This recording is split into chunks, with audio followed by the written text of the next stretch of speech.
Hi, இன்றைக்கி நம்ம கீர்த்தி கிச்சனில் கொத்தரங்காய் அவரைக்காய் போட்டு ஒரு கிரேவி தான் பார்க்க போகிறோம். வாங்க பார்க்கலாம். அடுப்பில் பாத்திரம் வச்சு எண்ணெய் விட்டு எண்ணெய் சூடானது கடுகு போட்டுக்கலாம். கடுகு நல்லா பொரிஞ்சு வந்த உடனே நறுக்கி வச்சுருக்கிற பெரிய வெங்காயத்தை சேர்த்து வதக்கி விட்டுடலாம். வெங்காயம் வதங்கிறதுக்குள்ள ஒரு பேஸ்ட் அரைச்சிக்கலாம். 7 பல்லு பூண்டு, 3 தக்காளி பழம் இதை சேர்த்து நல்லா நைஸாக அரைச்சி எடுத்துகிட்டு வந்து வெங்காயம் வதங்கினோடனே அதில் இதை சேர்த்து நல்லா வதக்கிக்கலாம். தக்காளி நல்லா பச்சை வாசனை போக வதங்கின உடனே காரப்பொடி, தனியாத்தூள், மஞ்சள் தூள், கரம் மசாலா இதெல்லாம் சேர்த்து நல்லா பச்சை வாசனை போக வதக்கிடலாம். இது நல்லா பச்சை வாசனை போனோடனே நறுக்கி வச்சுருக்கிற அவரைக்காய் கொத்தரங்காய் இதில் சேர்த்து நல்லா கலந்து விட்டுக்கலாம். கலந்து விட்டுட்டு காய் வேகிற அளவுக்கு தண்ணி சேர்த்துக்கலாம். ரொம்ப தண்ணி அதிகமாக வேண்டாம், இது காய் வேகிற அளவுக்கு திட்டமாக தண்ணி விட்டுக்கலாம்.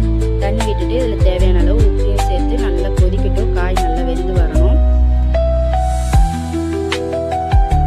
இது கொதிக்கிறதுக்குள்ள தேங்காய் பேஸ்ட் அரைச்சிட்டு வந்துடலாம். அரை மூடி தேங்காய், 1 ஸ்பூன் பொட்டுக்கல்ல எடுத்துருக்கேன். இதை நல்லா நைஸாக தண்ணி விட்டு அரைச்சிக்கலாம். நம்ம இப்போ காய் நல்லா வெந்துருச்சு. இதில் நம்ம அரைச்சி தேங்காய் பேஸ்ட்டை சேர்த்துட்டு அரை டம்ளர் தண்ணி விட்டு அந்த தாரையும் அலங்கி சேர்த்துக்கலாம். சேர்த்துட்டு இது ஒரு 2 நிமிஷம் கொதிக்கட்டும். நல்லா கலந்து விட்டுடலாம். நம்மளுடைய கொத்தரங்காய் அவரைக்காய் கிரேவி சூப்பராக ரெடி ஆயிடுச்சு. இதை தோசைக்கு தொட்டு சாப்பிடலாம், நல்லாயிருக்கும். சாதத்தில் போட்டு பிசைஞ்சு சாப்பிடவும் சூப்பராக இருக்கும். நீங்களும் ட்ரை பண்ணி பாருங்கள், உங்களுக்கு ரொம்பவே பிடிக்கும். இதில் நறுக்கி வச்சிருக்கிற கொத்தமல்லி தழையை சேர்த்துட்டு அடுப்பு ஆஃப் பண்ணிடலாம். நம்மளுடைய கிரேவி சூப்பராக ரெடி ஆயிடுச்சு. நீங்களும் ட்ரை பண்ணி பார்த்துட்டு எப்படி இருந்துன்னு சொல்லுங்கள்.